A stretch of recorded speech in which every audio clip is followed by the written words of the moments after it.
بسم اللہ الرحمن الرحیم۔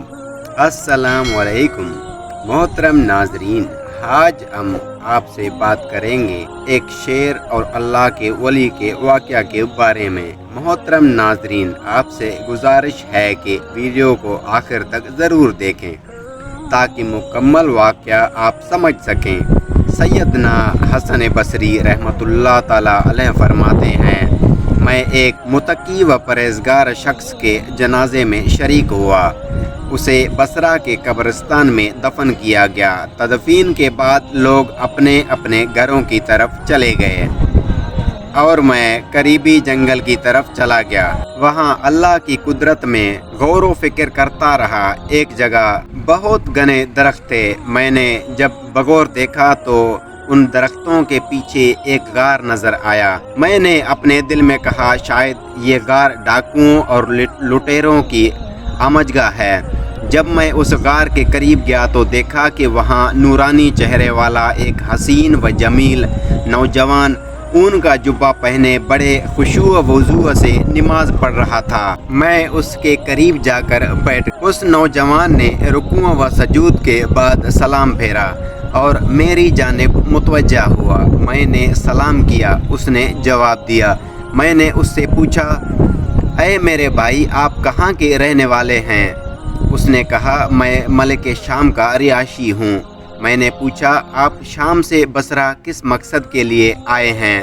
اس نے جواب دیا، میں نے سنا تھا کہ بصرہ اور اس کے قریبی علاقوں میں عابدین و زاہدین بعمل علماء کرام رحم اللہ تعالی بہت زیادہ، چنانچہ میں شام سے بصرہ چلا آیا تاکہ ان اولیاء کرام رحمت اللہ سے اقتطاب فیض کر سکوں اور ان سے علم و عمل سیکھوں۔ میں نے اس سے پوچھا، اے بندہ خدا عز و جل، تمہارے کھانے پینے کا انتظام کس طرح ہوتا ہے؟ یہاں جنگل میں تمہیں کھانا کیسے میسر ہوتا ہے؟ اس نے جواب دیا، جب بھوک لگتی ہے تو درختوں کے پتے کھا لیتا ہوں اور جب پیاس محسوس ہوتی ہے تو جنگل میں موجود تالابوں سے پانی پی لیتا ہوں۔ میں نے کہا، اے نوجوان، میری خواہش ہے کہ میں تمہیں عمدہ آٹے کی 2 روٹیاں پیش کر دیا کروں تاکہ تم انہیں کھا کر عبادت اور قوت حاصل کر سکو۔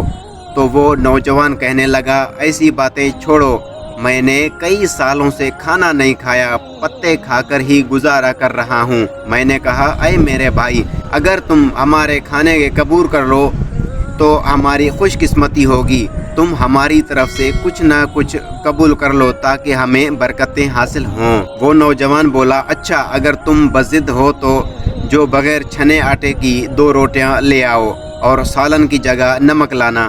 حضرت سیدنا حسن بصری رحمۃ اللہ تعالی علیہ فرماتے ہیں، پھر میں اس نوجوان کے پاس سے چلا آیا اور جو کہ بغیر چنے آٹے کی 2 روٹیاں پکوائیں، ان پر نمک رکھا اور واپس اسی جنگل کی طرف چل دیا۔ جب میں غار کے قریب پہنچا تو وہاں کا منظر دیکھ کر میں بہت حیران ہوا۔ میں نے دیکھا کہ ایک خونخوار شیر غار کے دہانے پر بیٹھا ہوا ہے۔ میں نے دل سے کہا، ایسا نہ ہو کہ اس خونخوار درندے نے اس نوجوان کو مار ڈالا ہو۔ میں بہت پریشان ہو گیا تھا۔ پھر میں ایک اونچی جگہ پر چڑھا جہاں سے غار کا اندرونی حصہ نظر آ رہا تھا۔ مجھے یہ دیکھ کر بڑی خوشی ہوئی کہ الحمدللہ وہ نوجوان صحیح و سالم ہے اور اپنے رب کی بارگاہ میں سربسجود ہے۔ میں نے بلند آواز سے اسے پکارا، اے میرے بھائی، تجھے کیا ہو گیا ہے کہ تو اپنے آس پاس کے حالات سے بے خبر ہے؟ شاید عبادت الہی میں مشغولیت کی وجہ سے تجھے باہر کے حالات کی خبر نہیں۔ میری یہ آواز سن کر اس نوجوان نے نماز میں تخفیف کی سلام پھیرنے کے بعد کہنے لگا، اے اللہ کے بندے، تم نے ایسی کیا چیز دیکھ لی ہے جس کی وجہ سے تم اتنے پریشان ہو رہے ہو؟ تو میں نے کہا، وہ دیکھو، غار کے دانے پر خونخوار شیر گھات لگائے بیٹھا ہے اور ایسا لگتا ہے کہ وہ ابھی حملہ کر دے گا۔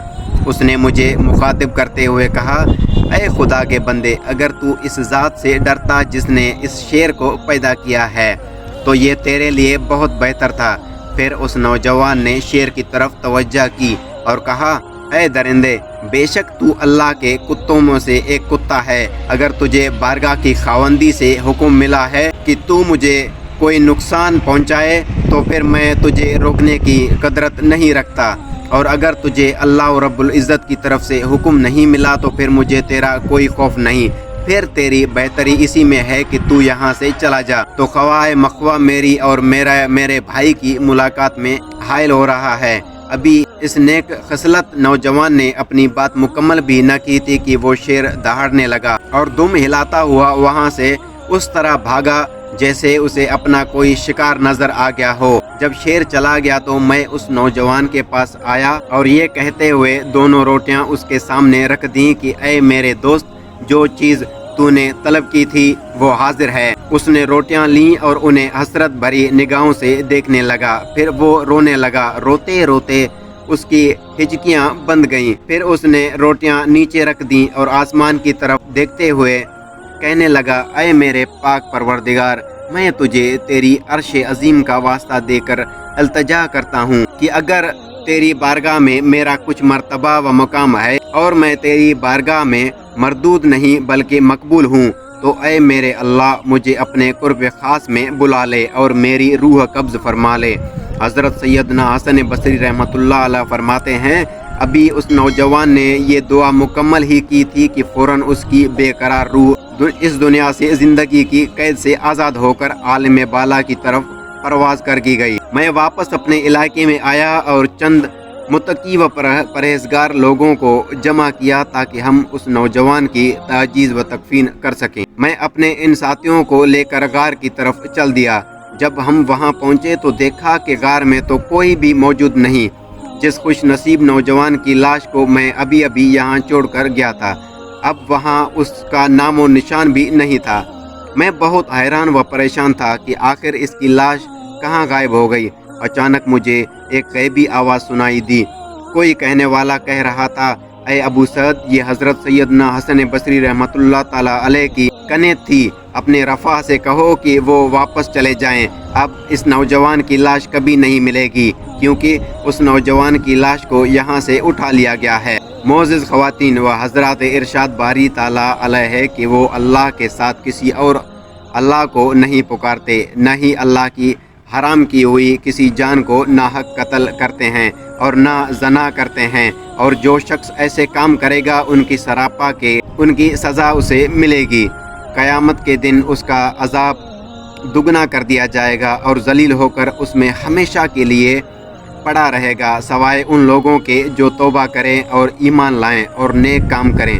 ایسے لوگوں کو گناہوں کی اللہ تعالیٰ نیکیوں سے بدل دیتا ہے، بخشنے والا مہربان کرنے والا ہے، اور جو شخص توبہ کرے نیک عمل کرے وہ تو حقیقاً اللہ تعالیٰ کی طرف سچا رجوع کرتا ہے۔